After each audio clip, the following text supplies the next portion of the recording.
Entonces, nos quedan solo 8 versículos en el 15º capítulo aquí de Primera de Corintios.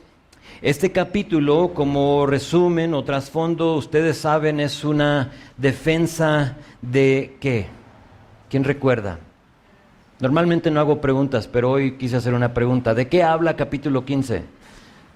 De la resurrección. Es una defensa de la resurrección de los muertos por parte del apóstol Pablo a la iglesia en Corinto. Y como ya saben ustedes, ahí en una ciudad griega donde se encuentra Corinto, sabemos que ellos no creían en la resurrección. Y ellos creían en la inmortalidad, pero no en la resurrección de los muertos. Y para el creyente, para ti y para mí, eso va totalmente en contra de nuestra fe. Porque si no hay resurrección de los muertos, entonces tampoco Jesús resucitó. ¿Sí estás conmigo? O sea, eso va en contra de nuestra fe. Y ustedes bien saben, lo he dicho y lo repito, es que la cruz sin la resurrección no tiene poder. Serviríamos a un Dios muerto. Y sabemos que nuestro Dios está vivo, amén. Entonces va en contra de nuestra fe, o sea, directamente. Y me atrevo a decir que son incompletas las buenas nuevas en los evangelios sin la resurrección. Si no había esos capítulos que nos habla de las mujeres yendo a la tumba y viéndola vacía, de los varones que van y se asoman y ven que Jesús había resucitado, de los capítulos en los evangelios que nos hablan de cómo fue que Jesús se les apareció y estuvo ahí con ellos, serían incompletas las buenas nuevas. No tendríamos esperanza, serviríamos y adoraríamos a un Dios muerto. Entonces, habiendo esta enseñanza en contra de la resurrección, Pablo aprovechó la ocasión para probar la resurrección de Jesucristo. Y empezó hablándonos, si ustedes recuerdan, al principio del capítulo, de los testigos que lo habían visto, de diferentes grupos de personas en un tiempo 500 que vieron a Jesucristo resucitado. De ahí nos dice que si Cristo no resucitó, entonces nuestra fe es en vano, nuestra predicación no tiene poder. Después de eso habló de la necesidad de la resurrección. Nos mostró que a través de un hombre, Adán, entró el pecado, pero que a través de el hombre, Jesucristo, entró el perdón.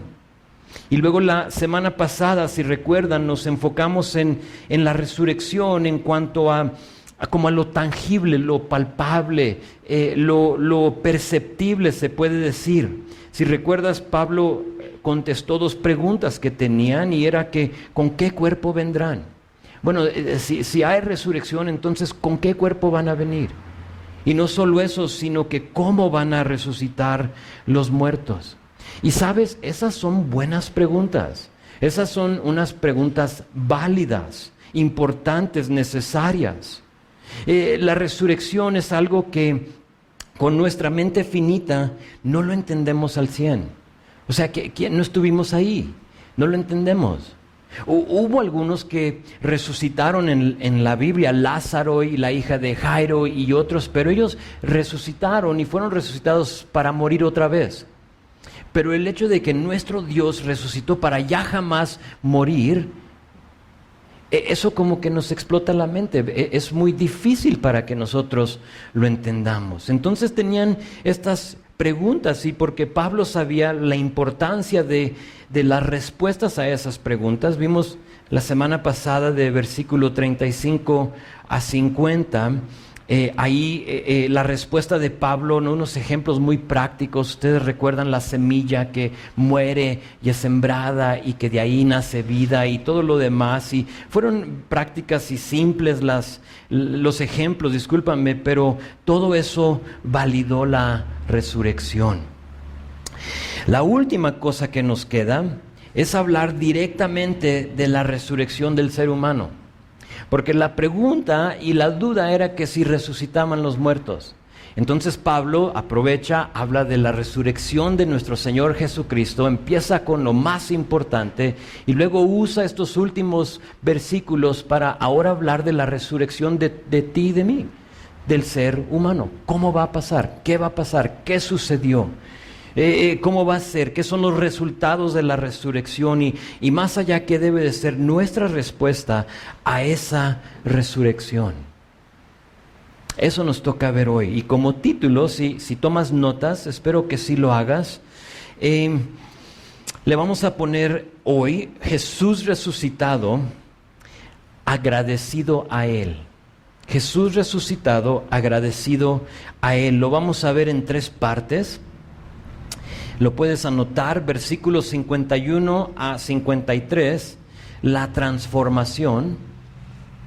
¿Cómo va a ser? ¿Cómo vamos a ser transformados? Versículos 54 a 56, la victoria. Aparte de que vamos a ser físicamente resucitados o arrebatados, depende de dónde estés cuando suceda.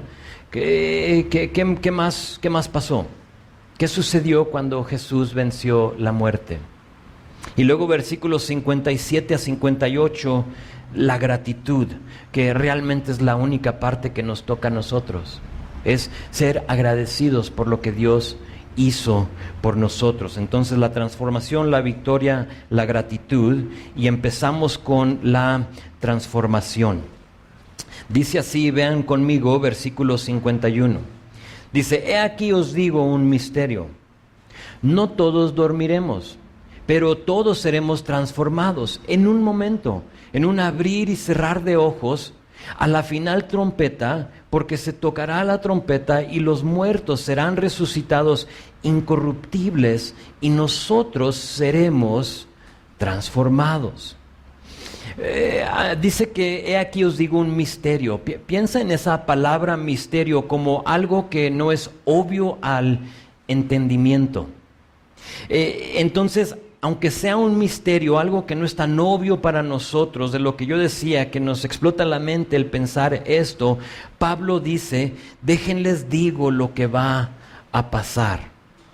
Ahora, cada quien, estás en el momento donde tú tienes que decidir si vas a aceptar y creer lo que Pablo está por decirnos.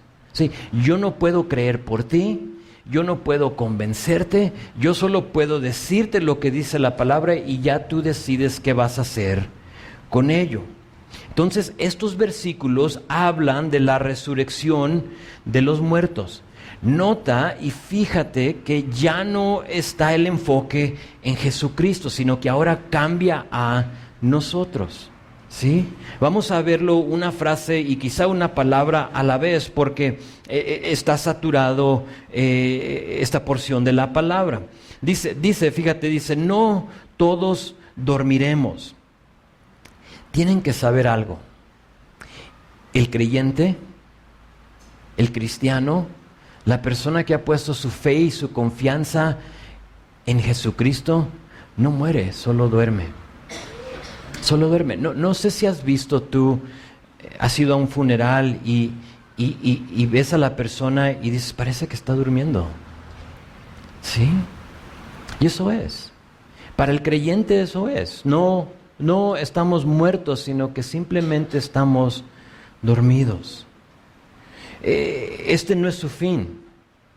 Entonces, aunque este cuerpo, lo que conocemos como lo físico, lo que tenemos, se acabe y deje de funcionar, solo reposa por un tiempo porque algo mejor viene. Algo mejor viene. No solo eso, dice que no todos dormiremos, pero fíjense que dice, pero todos seremos transformados. Esto nos da a entender que unos van a fallecer, pero no todos. Dices tú, pero espérame, yo pensé que todos vamos a morir. Sí, si es que el Señor no regresa antes de que tú mueras. Oye, pero espérame, ¿de qué estás hablando? ¿Qué pasa entonces con los que no duermen? O sea, si unos duermen pero otros no, entonces ¿qué está pasando? ¿De qué habla aquí Pablo? Pues qué bueno que preguntaste, porque si lo lees despacio, te das cuenta que en este versículo da a entender que hay un momento marcado, hay un evento en el cual algo va a pasar. ¿Sabes cómo lo conocemos? Como el rapto. El rapto. Habla de dos personas, aquellos que duermen y aquellos que viven. El rapto. Y si dices tú, yo nunca he oído o leído de esa frase o de lo que tú estás diciendo, quizá es una frase desconocida para ti, guarda tu lugar ahí en Primera de Corintios y hojea tu Biblia hacia la izquierda o la derecha. A la derecha, no sé mi izquierda de mi derecha, entonces tú sabes, y busca Primera de Tesalonicenses, capítulo 4. Busca conmigo Primera de Tesalonicenses, capítulo 4.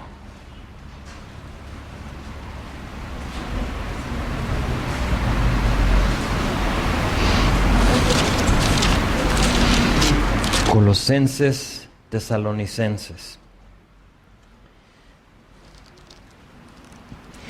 En Tesalónica había preguntas acerca de lo que pasaba con aquellos que habían fallecido, pero que no había llegado el rapto. Pablo, en el poquito tiempo, ya estudiamos este libro nosotros como iglesia, pero por si no estuviste aquí, Pablo en las semanas que estuvo ahí en Tesalónica, les habló del rapto, de este glorioso evento que va a suceder, donde el Señor va a regresar por nosotros, nos vamos a ser arrebatados y vistos en el aire con Él. Pero había una pregunta: ¿y qué pasó con aquellos que fallecieron? O sea, ¿ellos cómo van a ser arrebatados? Y por lo tanto, Pablo escribe estos versículos y busca ahí en capítulo 4, no lo podemos examinar todo, pero vamos a ver la mayor porción. Ahí en versículo 13, dice esto, te lo leo, dice: tampoco queremos, hermanos, que ignoréis acerca de los que duermen. Ahí está nuestra palabra otra vez. Para que no os entristezcáis como los otros que no tienen esperanza. Porque si creemos que Jesús murió y resucitó, ahí está la clave. Si creemos, por eso te dije ahorita, tú tienes que decidir qué vas a hacer con esto. Y si creemos que Jesús murió y resucitó, así también traerá Dios con Jesús a los que durmieron en Él. Por lo cual os decimos esto en palabra del Señor, que nosotros que vivimos, que habremos quedado hasta la venida del Señor, ahí está una frase clave, no precederemos a los que durmieron, porque el Señor mismo con voz de mando, con voz de arcángel y con trompeta de Dios descenderá del cielo, y los muertos en Cristo resucitarán primero. Luego nosotros que vivimos, los que hayamos quedado, seremos arrebatados juntamente con ellos en las nubes para recibir al Señor en el aire, y ahí así estaremos siempre con Él, Señor. Entonces sí, llegará un día que le llamamos el rapto, en el cual serán los creyentes reunidos con Jesucristo. Los muertos resucitados y los que viven arrebatados. ¿Estás conmigo? ¿Sí? Si hay dudas, si no le entiendes, lo necesitamos hablar ya después, búscame, y me encantaría profundizar estas cosas contigo. El tiempo no me lo permite, y de hecho ya lo estudiamos, entonces tú puedes buscar el audio en el sitio web y estudiarlo, pero dices, pero es que no encuentro la palabra rapto, ahí no dice nada de eso. Tienes razón, la palabra rapto no aparece en la Biblia, pero la palabra arrebatado sí. ¿Sí la vistes? Ahí en versículo, ¿qué será? 16 o 17. 17. Seremos arrebatados juntamente con ellos en las nubes. La palabra arrebatados en el latín es raptus, de donde tenemos nuestra palabra rapto. Entonces puedes decir tú arrebatado, puedes decir rapto, como a ti te guste, pero la idea es de que va a haber un arrebato violentamente en ese momento que va a llevar a los cristianos hacia el cielo con el Señor. Y aquí nuestro texto nos dice que no importa muerto o vivo, resucitado o arrebatado, todos serán transformados. Ahora, esa palabra también puede causar un poquito de duda, ¿no? ¿Qué quiere decir eso? La palabra transformado simplemente es un intercambiar una cosa con la otra. Hemos visto y estudiamos la semana pasada que hay dos cuerpos, ¿recuerdan? Hay uno terrenal y hay uno celestial. En ese momento va a suceder este intercambio, esa transformación de un cuerpo al otro. Ahora fíjense en la rapidez de este evento, versículo 2. En un momento, en un abrir y cerrar de ojos. ¿Qué tan rápido puedes parpadear? O sea, hazlo. Algunos, si estás un poco encamorrado, dices, no, pues es que no parpadeo muy rápido, ahorita apenas puedo mantener los ojos abiertos. Entonces no vamos a usar a ti como ejemplo, pero en un momento, en un abrir y cerrar de ojos, así será el momento del rapto, instantáneamente. Así será ese intercambio de lo corruptible por lo incorruptible, lo terrenal por lo celestial. Y en lo que lo estudiamos y lo vemos, debería de estar naciendo y brotando en ti un gozo y una esperanza. Y dices, pero es que tú no conoces mi vida ahorita, tengo un montón de problemas. Está bien, debería de, lo que te estoy diciendo, generar un gozo y una esperanza que nada más te va a dar. Aún si todos tus problemas serían solucionados aquí en este momento, eso tampoco te va a llenar de ese gozo, de esa esperanza. Pero esto sí, de que va a haber un intercambio, esos dolores que tienes cuando te paras.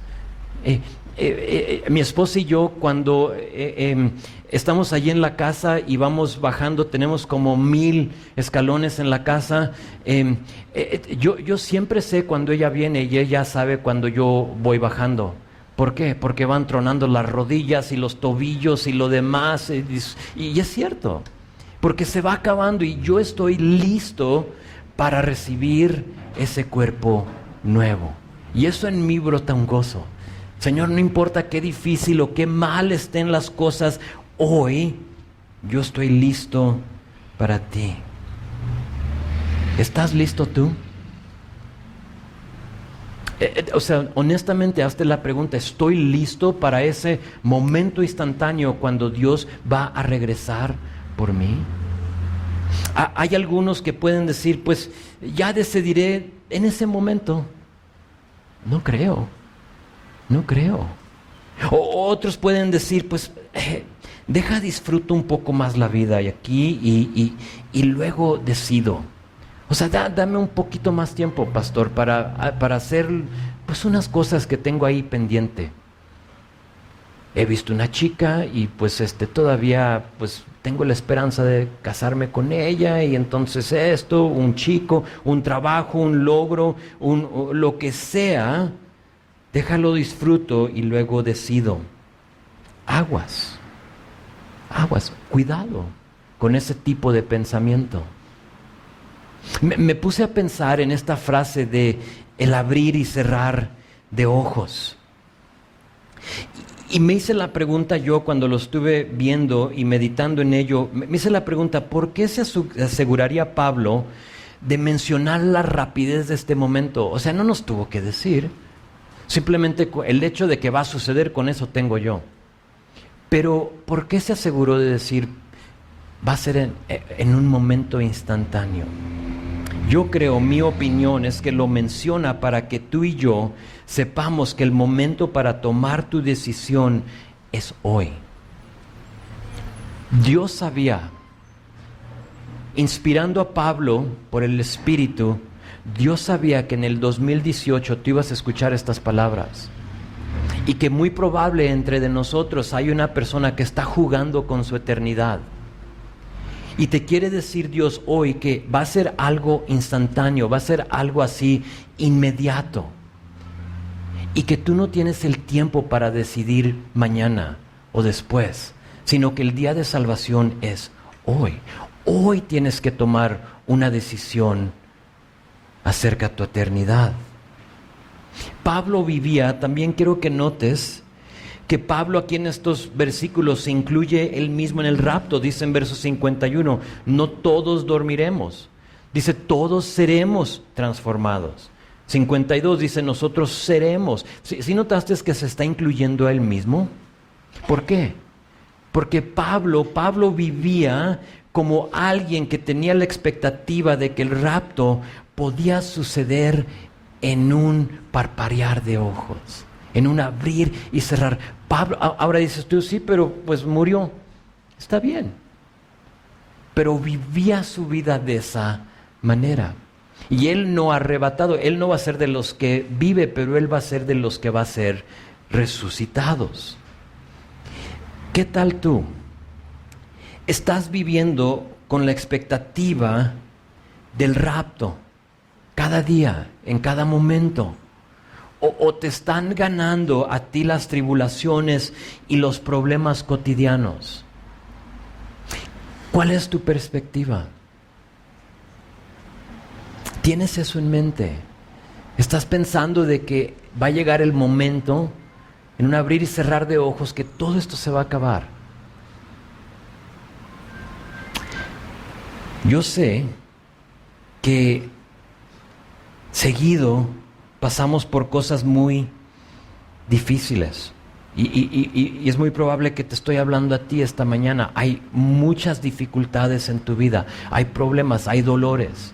Sí, alguien te hizo un daño, lo que sea, padeces de una enfermedad. Yo lo entiendo y quiero ser sensible a eso. Pero eso, lo que tú estás viviendo, tus problemas, dificultades, padecimientos, solo deben de servir para fijar nuestra mirada en lo venidero. Es el punto, por eso lo permite Dios. Hazte esta pregunta: ¿pierdo yo el gozo y la paz cuando estoy en medio de la dificultad? Recuerda tú ahí donde estás, la última vez que hubo dificultad en tu vida. Dices,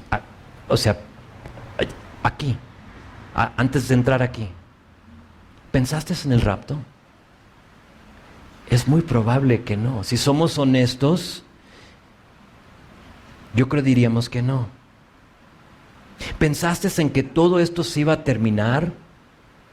O sea, no estoy hablando de que te quieras suicidar, no estoy hablando de eso. Estoy hablando de que en un abrir y cerrar de ojos todo esto puede terminar. Si somos honestos, creo diríamos que no.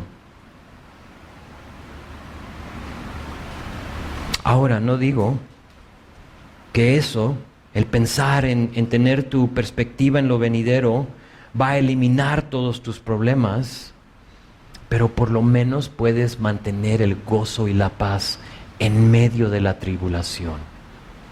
Y de eso se trata.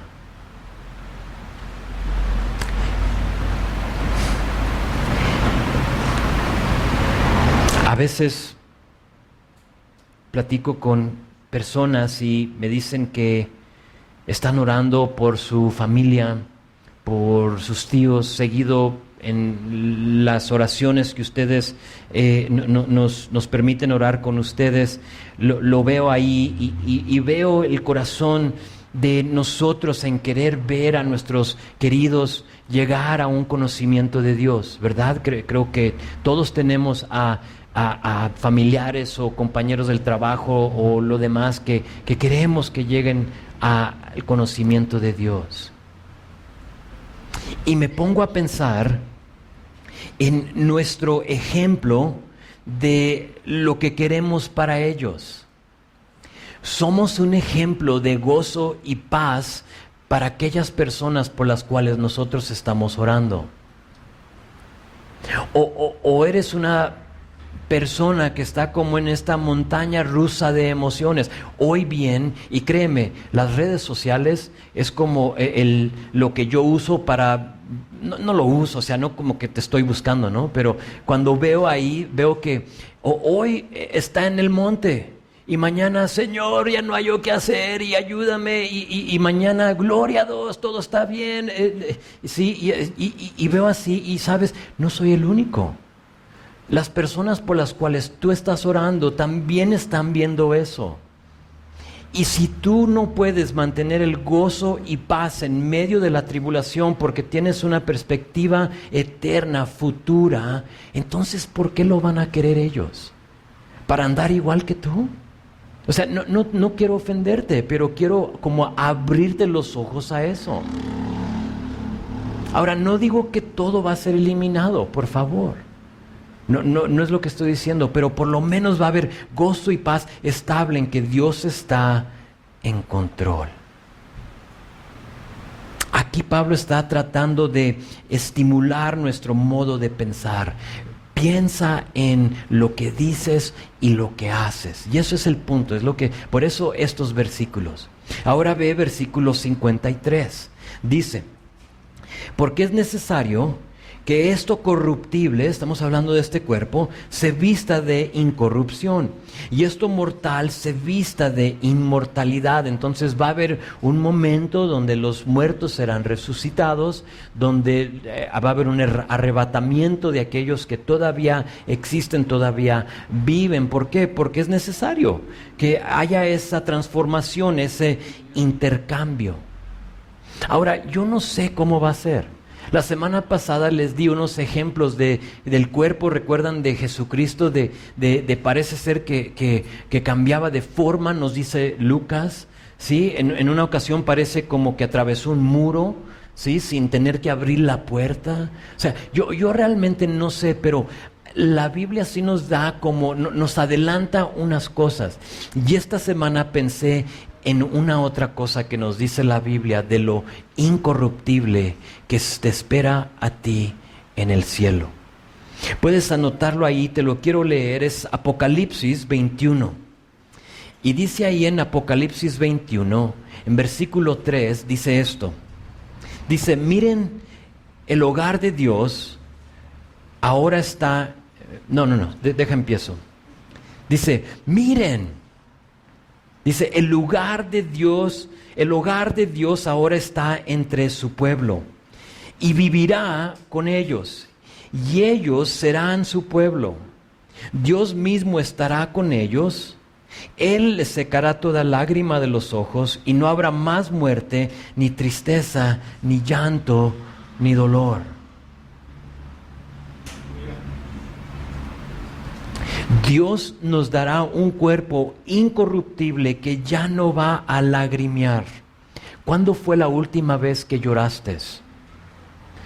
Pastor, hace 20 minutos antes de que tú empezaras. Ya. Sí, para algunos hoy. Quizá toda la noche te la pasaste llorando. Dios te va a dar un cuerpo que ya no muere. Un cuerpo que ya no experimenta tristeza ni llanto. Y de cierta manera, ya estoy listo. ¿Qué tal tú? ¿Estás listo?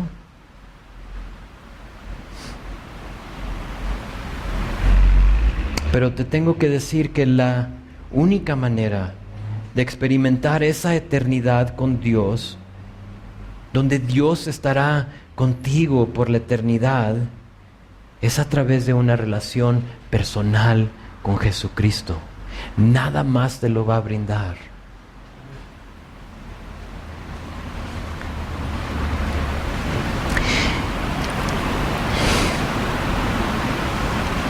¿Estás listo? Yo anhelo el día en el cual ya no va a haber llanto,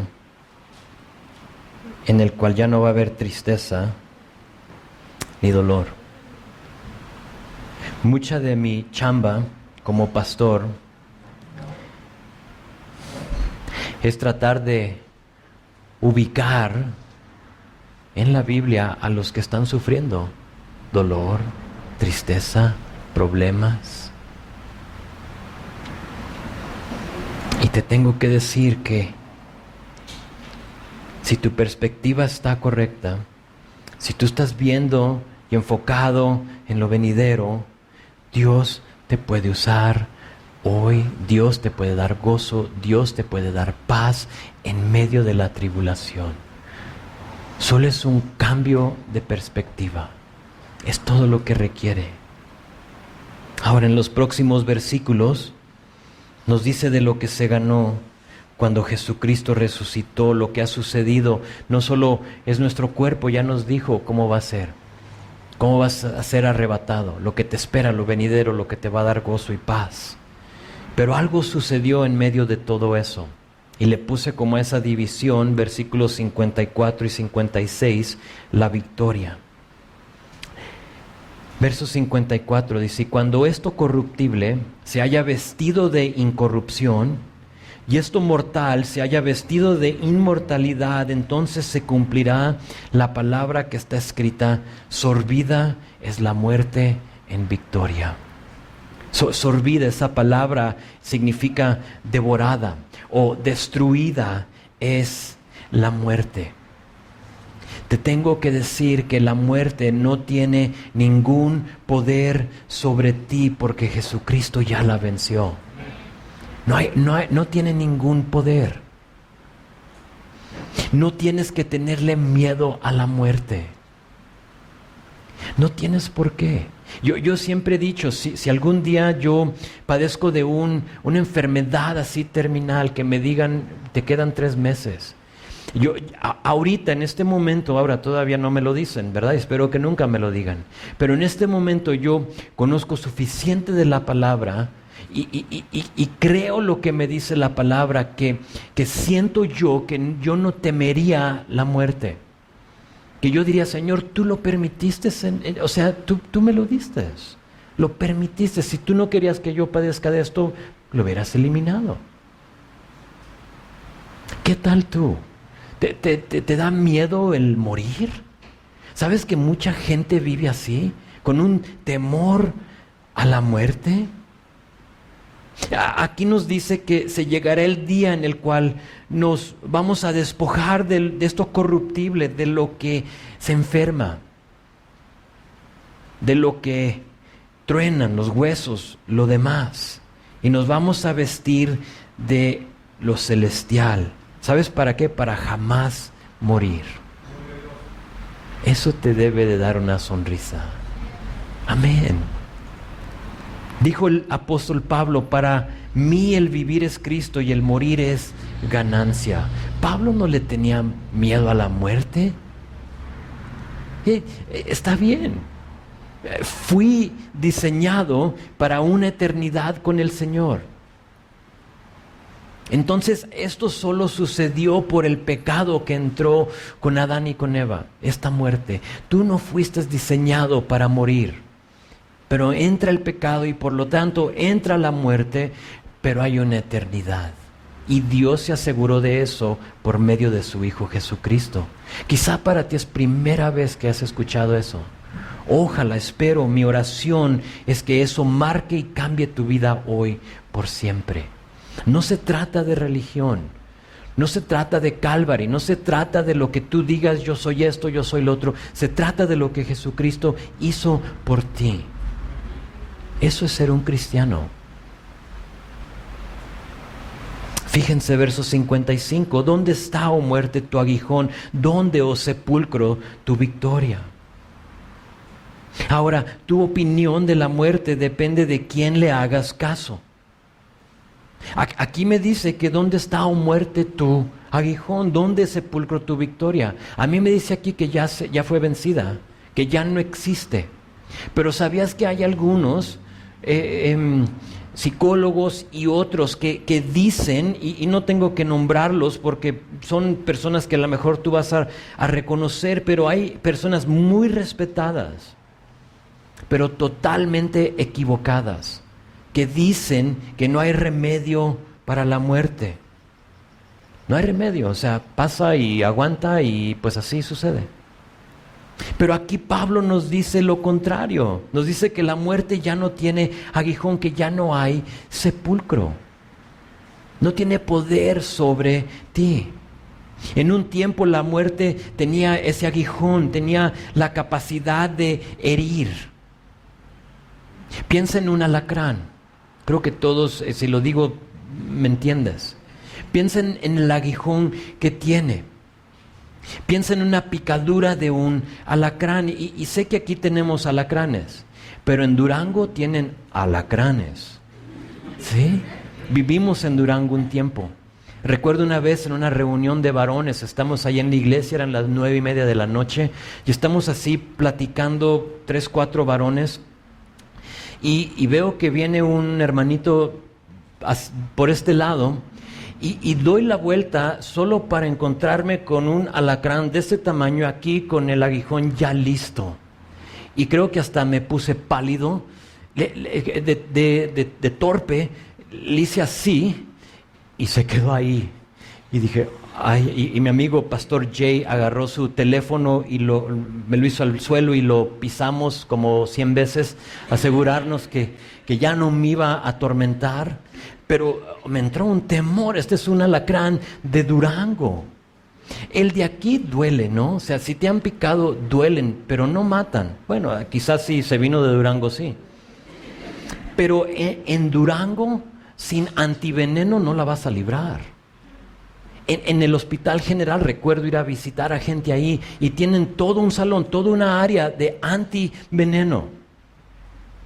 O sea, ¿y esto qué? Es algo serio. Aquí los alacranes matan. La resurrección de Jesucristo, véelo de esta manera.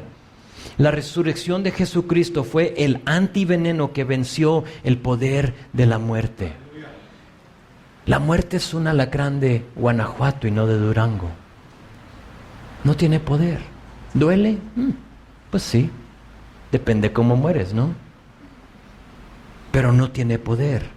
Versículo 56 lo explica de otra manera. Vean, lo dice: ya que el aguijón de la muerte es el pecado y el poder del pecado, la ley. Es correcto. Véanlo de esta manera. El pecado, para que no te confunda este versículo, el pecado es lo que inflige el dolor, es el aguijón, mientras que la ley es el veneno, es el poder del aguijón. ¿Sí estás conmigo? Pecado, el aguijón; la ley, el poder. Me explico. El pecado es una violación de la ley y por lo tanto la justicia dice que cuando tú violas la ley, la justicia dice que cada persona que ha quebrantado la ley merece pecado, merece muerte, discúlpame. Eso es lo que la ley dice. Tú la quebrantas y lo que tú mereces es muerte. Sin la ley sería como ser picado por un alacrán sin veneno. Si no hubiera ley, no habría pecado.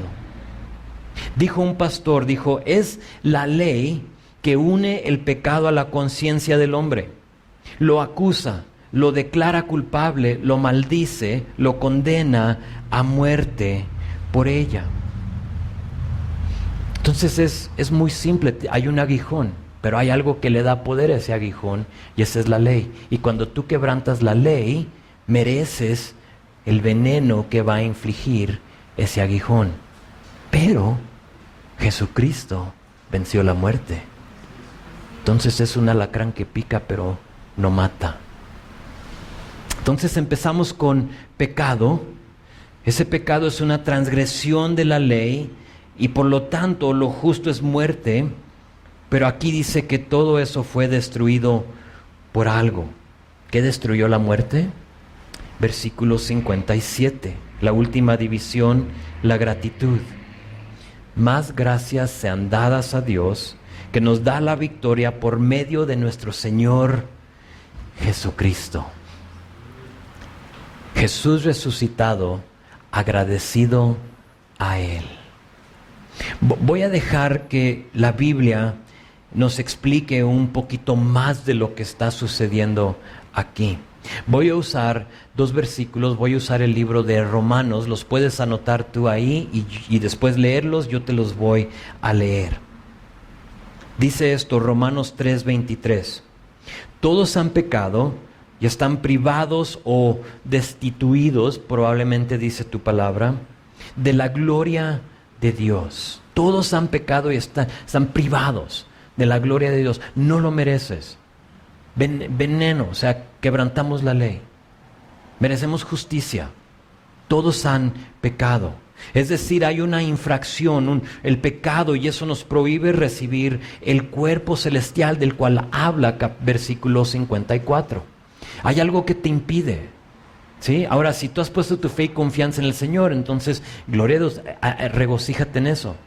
Pero si tú estás aquí, nunca has puesto tu fe y confianza en el Señor, entonces tienes algo que te prohíbe recibir, cobrar, dar el boleto para recibir tu cuerpo incorruptible. Le llamamos el pecado. ¿Por qué? Porque todos han pecado. Pero Romanos 6:23 es el otro versículo que te quiero compartir.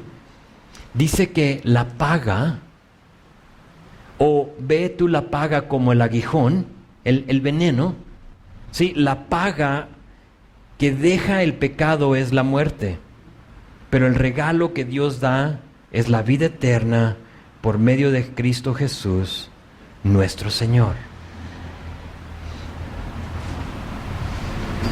Si estabas poniendo atención y le entiendes, te das cuenta que hay pecado, la regamos, caímos, aunque no lo quieras, naces tú con el pecado. No se requiere muchos días después de nacer un bebé para saber que es pecador, ¿cierto? O sea, hemos tenido 4 nosotros y créeme, los 4 pecadores. O sea, desde el primer día, ¿sí?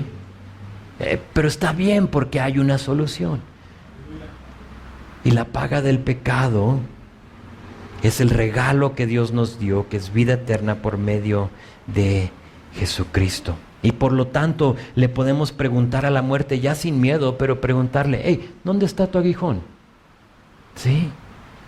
¿Dónde está tu veneno? Pica pero no duele. Discúlpame, pica pero no mata, porque sí duele. Pero pica pero no mata. No sería justo si no digo lo siguiente. La derrota de la muerte, de la cual habla Romanos 6:23, solo es posible para aquellos que han puesto su fe y confianza en nuestro Señor Jesucristo. Lo tienes que saber. Para todos va a haber muerte, resurrección y eternidad. Eso tenlo por seguro. No importa tu condición espiritual, puedes tener la certeza de que vas a morir, vas a resucitar y vas a tener una eternidad. Pero la pregunta es, ¿dónde vas a pasar tu eternidad? Eso es lo importante. Eterno eres. De esta vida pasarás a la próxima y serás resucitado y serás juzgado. Y nos dice Primera de Juan que Jesucristo, esto me encanta, es nuestro abogado. Y yo siempre lo he visto como yo delante del Señor, presentándome delante de un Dios santo, perfecto, justo, pero que a la misma vez tiene que hacer su justicia. Y yo estoy delante de Él y me dice, ¿y tú cómo tienes? ¿Y tú cómo puedes estar delante de mí? Y a mi lado volteo y ahí Jesús con las marcas todavía en sus manos y en sus pies, con su costado abierto, donde lo traspasaron con la lanza. En mi lugar, dice, por esto. Y dice el Señor, ok, está bien, entra, es tu abogado. Para la persona que aceptó a Jesucristo, vas a pasar tu eternidad en la presencia de Dios. Dice 2 Corintios 5:8 que el estar ausente de este cuerpo es estar presente con el Señor. Pero para aquel que ha rechazado a Jesucristo le espera muerte, le espera resurrección y eternidad, pero para condenación. Y eso me parte el alma pensarlo, de que tú puedas estar aquí escuchando esto y que ese sea tu fin. Una eternidad separada del Señor. Será un lugar donde habrá llanto y el crujir de dientes. Muy diferente a lo que les leí en Apocalipsis 21, donde ya no va a haber lágrima, ni llanto, ni dolor. Hay dos opciones. Con tristeza en mi corazón te tengo que decir que si eres incrédulo, no has aceptado, la muerte no es tu amigo, es tu enemigo. Y es lo que va a marcar tu vida para ahora decidir tu futuro. Los corintios cristianos tenían amigos, compañeros del trabajo, quizá un esposo, una familia que rechazaban la salvación a través de Jesucristo. Y para los que rechazaban esa salvación, y la razón que este capítulo es tan importante y la razón por la cual Pablo la tuvo que escribir es que porque ellos rechazaban, era más fácil para ellos no creer en la resurrección. Porque si no creían en la resurrección, no tenían que pensar en nada más que en esta vida. O sea, no pasa nada después de que yo muera. Hay una inmortalidad, pensaban. Y depende a quién le hacías caso, con quién te alineabas, determinaba lo que tú pensabas de la inmortalidad. El lema de sus vidas era comer y beber, porque mañana dejaré de existir. Y es interesante porque en este capítulo 15 encontramos el capítulo más largo y extenso de todos los capítulos en este libro. El único otro, hay dos, pero el único otro que le llega, aquí son 58 versículos, el único que casi es el capítulo que habla del matrimonio. Y en ese capítulo tenemos 40 versículos. ¿Por qué? ¿Por qué tantas palabras, Pablo? ¿Por qué tanta explicación? ¿Por qué nos has puesto la misma cosa de diferentes maneras? ¿Por qué no lo está explicando tanto? Yo creo que porque la eternidad del ser humano gira alrededor de lo que piensas de la resurrección. Tu eternidad gira alrededor de eso. Lo que tú pienses dicta tu eternidad. El negar la resurrección es negar a Jesucristo y por lo tanto condenado.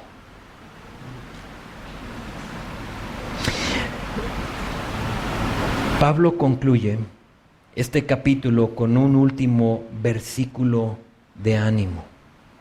Vean versículo 58.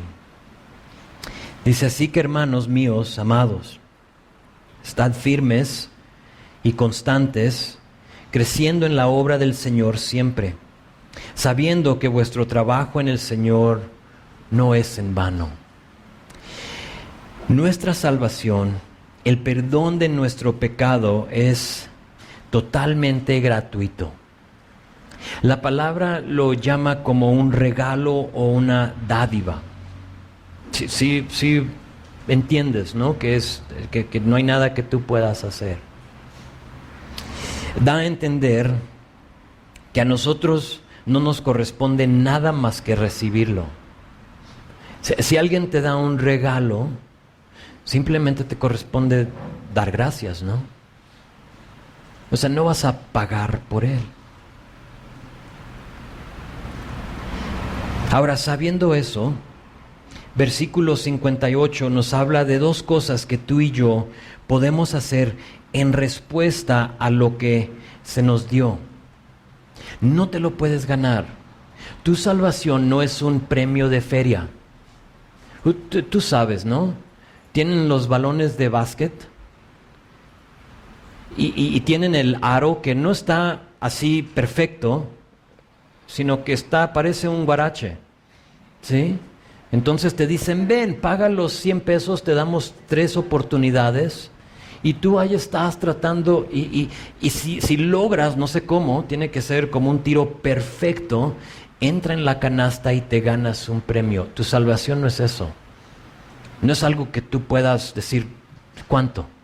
¿Qué hago? ¿Cuántas peregrinaciones? ¿Cuánto esto? ¿Cuánto el otro? No vale. Lo que te estoy por decir no es para que tú merezcas tu salvación o para que te lo ganes, sino que simplemente porque estás agradecido con Dios por lo que Él ha hecho. Es en respuesta a Él. Y tengo que validar lo que estoy diciendo, porque ahí puede entrar muy rápido el tú querer hacer algo para recibir. Pero no lo es, ¿eh? Tu salvación gratuita, pero ya que eres salvo, entonces, ¿qué es tu respuesta? Versículo 58, la primera cosa dice esto: estad firmes y constantes. ¿Cómo puedes agradecer a Dios? Estar firme y constante. La palabra firme es inconmovible. Metafóricamente habla de los que se establecen en un propósito. Este es mi propósito y me establezco. Nadie me va a tumbar, nadie me va a quitar de aquí. Firme, pero también constante. Y la palabra constante es firmemente persistente. Entonces no solo estás firme, sino que persistes en eso. Lo opuesto o lo contrario a eso sería una persona que titubea, que está indecisa acerca de lo que cree. La palabra en Efesios 4:14 dice: ya no sean niños zarandeados. Yo uso la Nueva Versión Internacional porque me gustó las palabras que usa. Dice: ya no sean niños zarandeados. Si ves la imagen, si ves a alguien que está siendo zarandeado por las olas y llevadas de aquí para allá por todo viento de enseñanza y por la astucia y los artificios de quienes emplean artimañas engañosas. Una de las cosas que más invalida, una de las cosas que más causa duda en los demás acerca de la resurrección es un creyente que es arrastrado por cada viento de enseñanza y cosa que pasa en su vida. ¿Te acuerdas el creyente en la montaña rusa de emociones? Es eso. Es eso. Tenemos promesas, tenemos un futuro en gloria, tenemos un Dios que dio su Hijo en nuestro lugar. ¿Por qué titubeas? Para de vivir en incertidumbre y mejor estad firme y constante. ¿Qué puedes hacer para agradecer a Dios? Es eso. Estad firme, camina con el Señor firme de que Él está en control de todo lo que está pasando en tu vida, no importa lo que sea. Deposita en Él tus angustias y no dejes que esas cosas te tumben. ¿Quieres agradecer a Dios? Estad firme y constante en tu fe, en lo que tú crees, para que los demás vean tu fe y digan: yo quiero lo que tú tienes, sé lo que estás viviendo, no entiendo cómo le haces, cómo te paras cada día, cómo sonríes, el gozo que tienes en ti, y para que tú digas: pero es que no viene de mí, es algo que Dios me ha dado, brota de mí, pero no es porque yo lo estoy fabricando, Él me lo ha dado. Estad firmes y constantes. La segunda cosa que dice Pablo, fíjate, es crezcan. El resto del versículo Esa palabra crezcan indica abundar, a desbordar. Entonces pon esa imagen en tu mente. Dice, crezcan en la obra o negocios del Señor siempre, sabiendo que vuestro trabajo en el Señor no es en vano. Lo que haces tú ahora cuenta para siempre, para la eternidad. Ayer estaba escuchando una prédica y dijo una persona esto y lo tuve que registrar aquí. Y dijo esto, fíjate, dijo, cuando sirves a Jesús, puedes ser parte de lo que Dios está haciendo en la eternidad. ¡Wow! ¿De veras? ¿Crece en la obra del Señor? El momento para abundar en los negocios del Señor es hoy, porque después de la resurrección ya es muy tarde. Nuestra chamba se terminó. Hoy es cuando tú puedes abundar en los negocios del Señor. Si hay algo que tú puedes hacer para agradecer a Dios, es esto: buscar tu lugar, pedirle a Él acerca de tus dones, de tu llamado, y usarlos a rebosar. ¿Qué es lo que Dios te ha puesto para ti hacer? ¿Qué es lo que Él quiere para ti? Estamos aprovechando cada oportunidad que Dios nos ha dado, ¿sí o no? Empieza con lo más insignificante, porque es muy probable que si quieres algo más grande, Dios te quiere en lo insignificante. ¿Sí? Empieza con lo que nadie va a saber lo que estás haciendo. Forma parte de lo que Dios está haciendo en la obra del Señor, sabiendo que vuestro trabajo en el Señor no es en vano. Haz 3 cosas. Empieza con decidir lo que crees. Después de eso, no dejes que nada te mueva. Y 3, sirve al Señor abundantemente, sabiendo que no es en vano. De esa forma puedes tú agradar a Dios.